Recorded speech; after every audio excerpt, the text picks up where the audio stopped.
Gas ये अमावस्या जिसका हम बेसब्री से इंतजार करते हैं, लाइफ में दो अमावस्या का हम लोग बहुत ही बेसब्री से इंतजार करते हैं।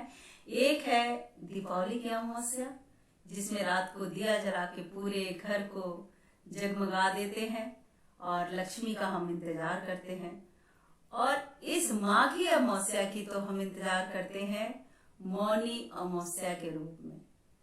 तो इसका एक अपना ही मतलब महत्व है कि आदमी इसमें इसका व्रत ही है मौन रहना। मौन रहना ही इसका व्रत है और दान पुण्य करना मतलब हम तो हमेशा ही हर एक फेस्टिवल में करते हैं, बट इसमें दान करना, दान का एक अपना ही महत्व है, ये भी मैं आपको बताऊंगी। और मौन रहने का क्या है, ये एक बहुत ही अच्छा किस्सा है मेरे एक अपने रिश्तेदार का, वो मैं आपको बताना चाहूंगी। तो अमावस्या के लिए मैं कहना चाहूंगी, किसी चांद की न जरूरत होती है, किसी चांद की न जरूरत होती है, हमारी अमावस्या भी बड़ी खूबसूरत होती है, हमारी अमावस्या भी बड़ी खूबसूरत होती है। गाइस, आखिर हम क्यों करते हैं इस मौनी अमावस्या का इतना इंतजार? आप बताइए कि आखिर हम क्यों करते हैं इस मौनी अमावस्या का पूरे एक साल इंतजार?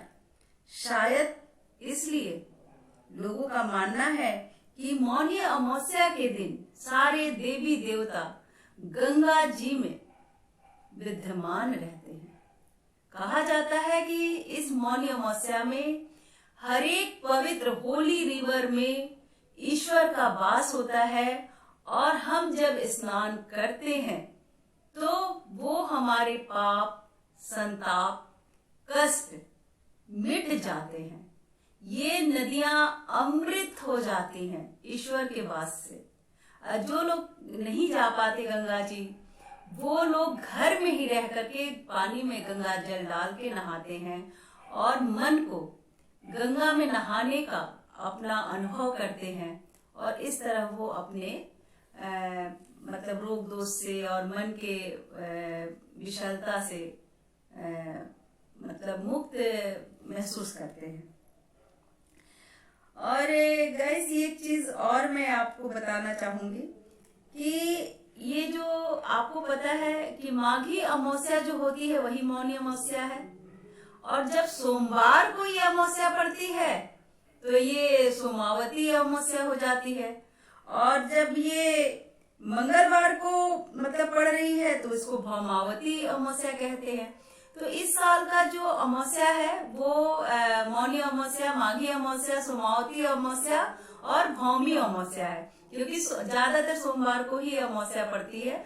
और अमावस्या जिस भी सोमवार को पड़ता है कभी कभी, तो उस दिन जो विवाहित स्त्रियां होती हैं वो शंकर और पार्वती को लेकर के मतलब बट वृक्ष के चारों तरफ वो धागा 108 बार लपेटती हैं और अपने सुहाग के लिए ईश्वर से, शंकर जी से आशीर्वाद लेती हैं।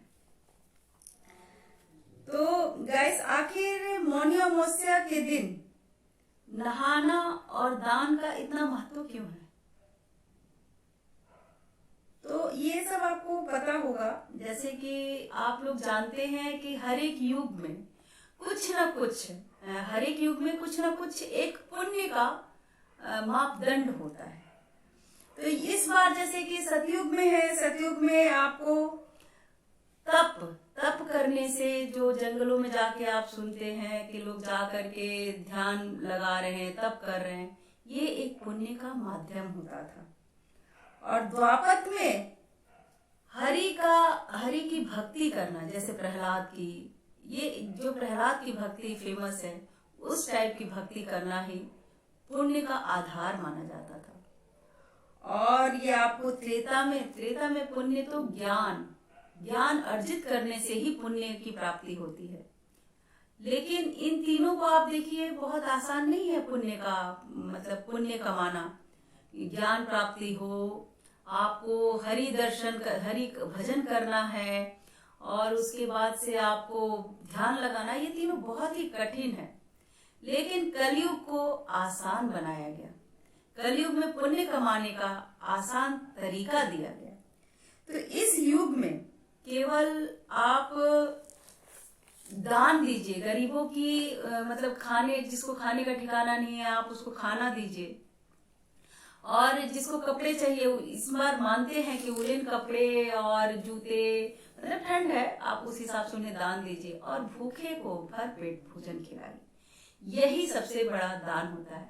अगर आप लोग जानते भी हैं कि जो जितना बड़ा होता है आदमी, आप अपने भारत की ही बात देख लीजिए ना, आपके इंडिया में इतने बड़े बड़े लोग हैं और उनके दान भी 100-200 रुपए नहीं होते, 500-1000 रुपए नहीं होते, लाखों लाख, कुछ तो करोड़ों में दान करते हैं। देखिए ऊपर वाला उनको उनके दान का कई गुना उनको वापस करता है। हम लोग 10-20 रुपए देते हैं दान में, हमें 10-20 रुपए ही वापस मिलते हैं ऊपर वाले की तरफ से, क्योंकि ऊपर वाले ने ये मापदंड आपके लिए रखा हुआ है। कुछ तो ईश्वर के लिए आपको करना है। ईश्वर ने आपको जीवन दिया है, कमाने का जरिया दिया है, खुश रहने का जरिया दिया है, तो आप थैंक्स तो बोलोगे भगवान को। तो कैसे बोलोगे? हम अपने कुछ दशांश को, हमारे जो बचत है उसमें से उस दशांश को निकाल करके हम गरीबों की सेवा कर दे, स्कूल कॉलेज बना दे, जरूरतमंद की किसी भी तरह से सहायता करें, ये हमारा पुण्य है। आप देखेंगे कि ईश्वर आपको वापस करता है किसी न किसी रूप में। तो गैस, ये तो दान की बात आपको समझ में आ ही गया है।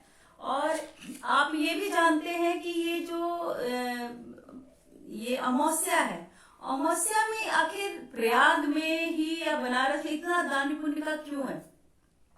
गैस, आप लोग सभी को पता है कि प्रयागराज में माघ मेला का जो चलन है, वो ऐसे तो आप इतिहास में जाएंगे तो कहा जाता है कि अमावस्या के दिन ही द्वापद का स्टार्टिंग टाइम था।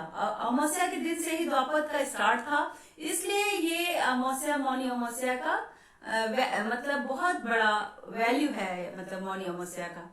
और ऐसे तो आप शंकराचार्य और पीठ वगैरह पे जाएंगे तो बहुत इतिहास बताना पड़ेगा, और हम उसको समझने के लिए भी तैयार नहीं है, और आपको भी समझाना मुश्किल होगा, क्योंकि वो सब चीजें जो बहुत कठिन हो समझने में, उसे छोड़ देना चाहिए, या तो बहुत जरूरत है तो गहन अध्ययन करना चाहिए। ये आपको सिंपल सी चीज है कि आखिर ये मौनी अमावस्या के दान पुण्य का इतना महत्व क्यों दिया गया है। तो आप सब जानते हैं कि माघ जो कुंभ है, कुंभ लगता है तो कौन लगवाया, आपने कभी सोचा है? ये इतिहास के हिंदू राजा, अंतिम हिंदू राजा, भारत के अंतिम हिंदू राजा, राजा हर्ष थे, सम्राट हर्ष। सम्राट हर्ष ने बहुत छोटे उम्र में ही, मतलब लड़ाई झगड़ा करके, जैसे 16 साल की उम्र में ही वो गद्दी पे बैठे, उसी समय से सब जगह से लड़ाई वगैरह करके कश्मीर तक अपने पूरे एरिया को उन्होंने संगठित किया था। तो इसलिए उनको हिंदुस्तान का अंतिम सम्राट कहा जाता है। और उन्होंने लड़ाई झगड़ा करने से वो बहुत दुखी हो गए, उन्हें अच्छा नहीं लगा, तो वो सोचते थे कि क्या करें। उनको भी था कि मैंने इतना जो अपराध किया हुआ है, कहीं ना कहीं लोगों का मारना उनको अपराध लगता था। तो उन्होंने प्रयाग में संगम का बहुत वैल्यू है, ये सब आप लोग जानते हैं। तो यहाँ, और ये जो यहाँ का जो यार्ड है पूरा, आप देखिए संगम का यार्ड, इतना बड़ा यार्ड मैंने नहीं देखा है, और मैंने अभी सुना भी नहीं है। सब जगह गंगा जी हैं, जमुना जी हैं, उसके आस बस बगल में थोड़ा ही रास्ता, लेकिन इतना 5 किलोमीटर के एरिया में फैलना, ये बहुत बड़ी बात है। तो सम्राट हर्ष ने कुंभ मेले, मतलब कुंभ लगाना शुरू किया, और वो कुंभ इसलिए कि उसके वो सभी से मिल तो सकता नहीं था, तो इस कुंभ में ही प्रजा, संत, साधु, ज्ञानी, सबसे मुलाकात होना, सबको दान देना, वो हर एक दिन उनका फिक्स होता था कि आज हमें संतों को देना है, कल मुझे मुनियों को देना है, आज मुझे उन्हें देना है दान। और ये अमावस्या वाला जो दिन था, उस दिन को ही राजा हर्ष ने अपनी प्रजा, कहा जाता है कि आज के दिन लूले लंगड़े जो भी हो, सबसे गरीब तबका, भिखमंगे, उनको दान दिया जाता था। दान मतलब इतने लोगों को दान देना आसान नहीं था, राजा दान देते जाते। दान मतलब कभी उन्होंने किसी को मना नहीं किया, यहाँ तक कि अपने वस्त्रों तक का भी दान उन्होंने किया है। मतलब उनके पास ये कपड़े नहीं रहते थे कि वो पहने, तो वो अपनी बहन राजश्री से मांग करके उनके ही वस्त्र वो धारण करते थे। जब सारे उनकी संपत्ति, और संपत्ति क्या कही, जो दान के लिए वो ले करके आए हुए थे राजकोष से, जो भी स्वर्ण आभूषण, चांदी सोना पीतल तांबा कपड़े लत्ते कुछ भी, जूता चप्पल कुछ भी जो दान कर सकते थे, तो उन्होंने किया।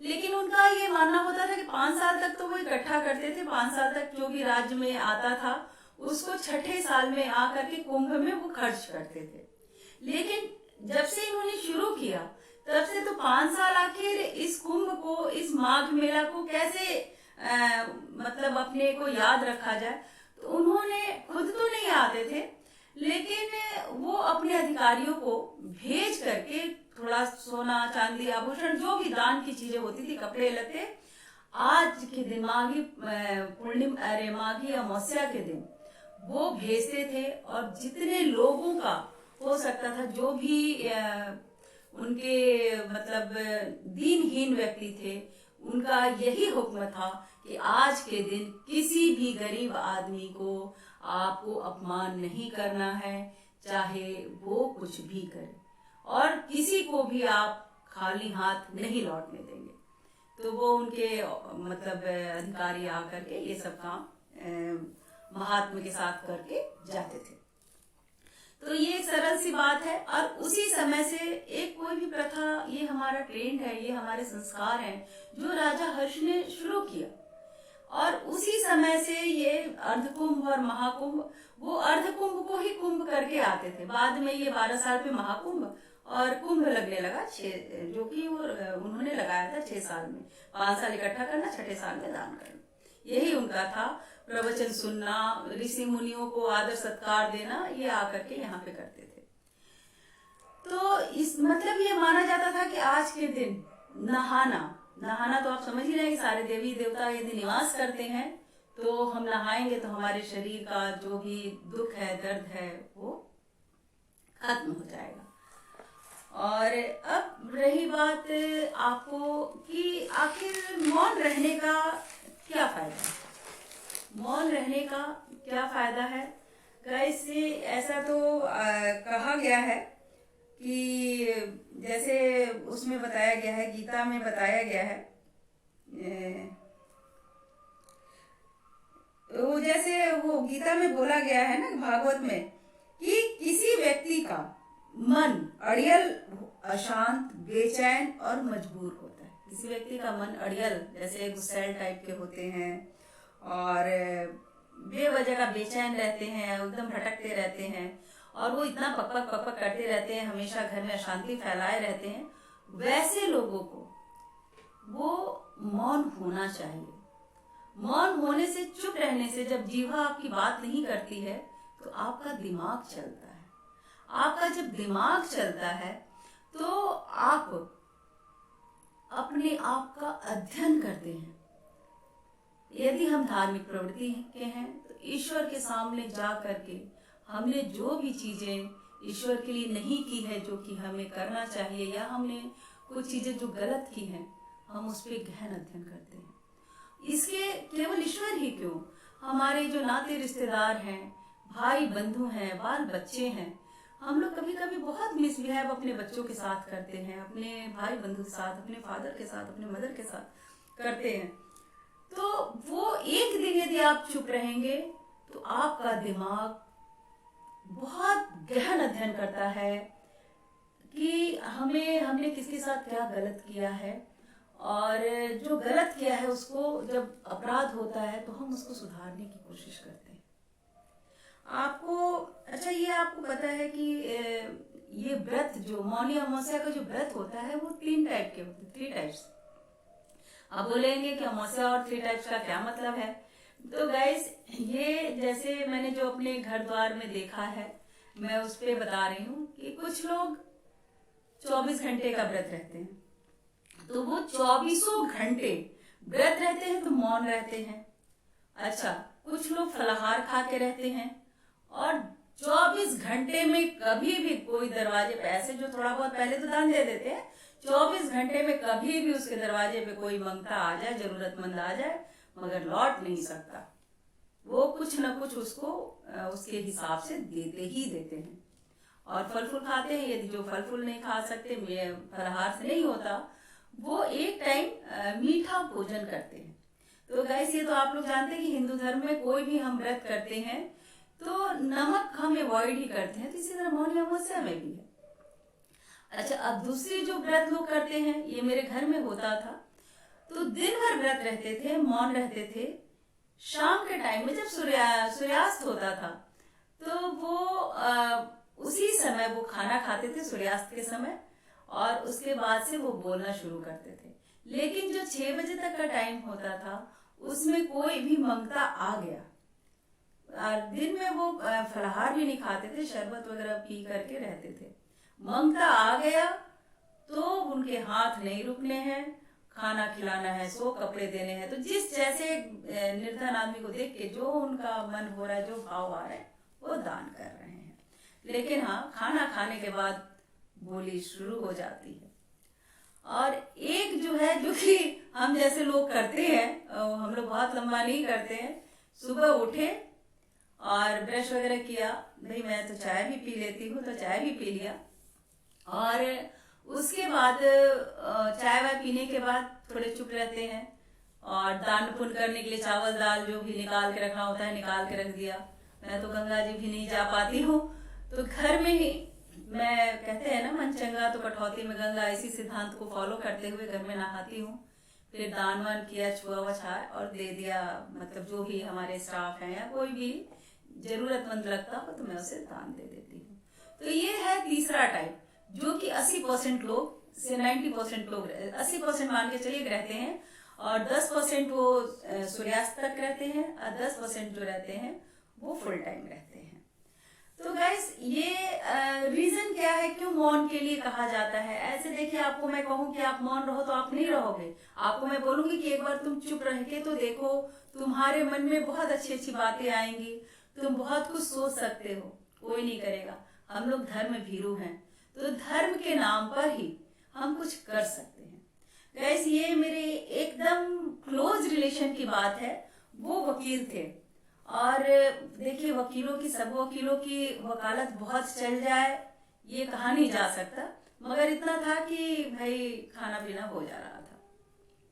तो एक ऐसा दुर्भाग्य हुआ कि अपनी गाड़ी से वो आ रहे थे, एक्सीडेंट हुआ, उनका पैर फ्रैक्चर हो गया। अब और घर में चिक चिक चिक चिक, घर में बेड पे लेटे रहते और चिक चिक चिक चिक चिक चिक चिक चिक करने लगते थे। वो बहुत परेशानी, घर वाले भी परेशान हो गए। तो उन्होंने बेड पे, तखत पे ही उनका था कि लेटना है, तो वो लेटे रहते थे। अब घर वाले आके टाइम टेबल से खाना पीना दे देते थे। तो फिर उसी समय ये अमावस्या का दिन आया, तो सभी घर में अब चर्चा तो होती ही थी अमावस्या के लिए कि भाई कौन कौन व्रत रहेगा, कौन कौन कल मौन रहेगा। तो सभी, मतलब जो बच्चे तो ऐसे ही नहीं करते, एक दो लोगों ने हाँ हाँ किया कि हम ये करेंगे, हम करेंगे। लेकिन जिनका पैर में फ्रैक्चर हुआ था, उन्होंने, मतलब उनसे कहा गया क्या आप करेंगे? भाई आपके पास तो कुछ ऐसा काम नहीं है, तो एक बार करके देखिए।